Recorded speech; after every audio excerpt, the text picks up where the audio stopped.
ഇപ്പോൾ ഒരു പിള്ളേർ സെറ്റപ്പിലേക്കാണ് ഇന്ദ്രൻസേട്ടൻ മാറിയത്. കോളേജിൽ പോയാൽ ഡാൻസ് കളിക്കുന്നു, പെൺപിള്ളേരുടെ ഇടയ്ക്ക് ഇറങ്ങി പോകുന്നു. ഇന്ദ്രൻസേട്ടൻ തന്നെ മൊത്തം മാറി. വീട്ടുകാരും പറയാനുണ്ട് ഈ പെമ്പിള്ളേരുടെ ഇടയിൽ ഇറങ്ങി പോയ കാര്യം നിങ്ങൾ പിന്നെയും പറഞ്ഞുകൊണ്ടിരിക്കും. അവസാനം ഒരുപാട് മാറി. ഇതൊക്കെ കണ്ടിട്ട് നാണമില്ല പിള്ളേരെ പോലെ പിള്ളേരുടെ കളിക്കുന്നത്. എന്ത് ഡാൻസൊക്കെ കളിച്ചത് ഇതൊക്കെ അല്ലേ കക്ഷികൾ.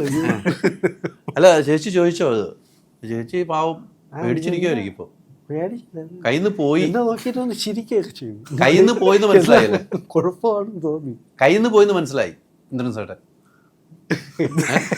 അങ്ങനെ പോകില്ലെന്നറിയായിരിക്കും എന്നാലും ഇച്ചിരി കൂടുതലുണ്ട് എന്നൊക്കെ ചിലപ്പോൾ തോന്നിയിട്ടുണ്ട്. പറഞ്ഞോ?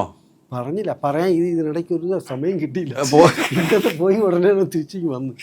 പോയത് തിരിച്ചു വന്നു. പക്ഷെ ഇന്ദ്രൻസേട്ടൻ ഒരു കോളേജിൽ പോകുമ്പോൾ അങ്ങനെയൊക്കെ വേണമെന്ന് ഇപ്പൊ മനസ്സിലായില്ലേ? നമ്മളൊരു സിനിമയുടെ പ്രൊമോഷൻ പോകുമ്പോൾ ആ സിനിമയ്ക്ക് വേണ്ടിയാണ് നമ്മൾ ചെയ്യുന്നത്. ഒരു കലാകാരന് വേണം. എനിക്ക് ഇന്ദ്രൻസേട്ടൊക്കെ സാധാരണ ഒരു ഇത്തരം ഒരു ഈ സിനിമയുടെ പ്രൊമോഷൻ പോലെ ചെയ്തേക്കണ പോലെ ഇന്ദ്രൻസേട്ടൻ വേറൊരു സിനിമയുടെ പ്രൊമോഷൻ ഇങ്ങനെ ക്യാമ്പസ് ഇങ്ങനെ ഒന്ന് വൈഡായിട്ട് ഇന്ന് വരെ വന്നതായിട്ട് എനിക്ക് തോന്നുന്നു. പോയിട്ടില്ല ഇന്ന് വരെ പോയിട്ടില്ല. വൈഭാഷ വൈഭാഷ പോയിട്ടില്ല.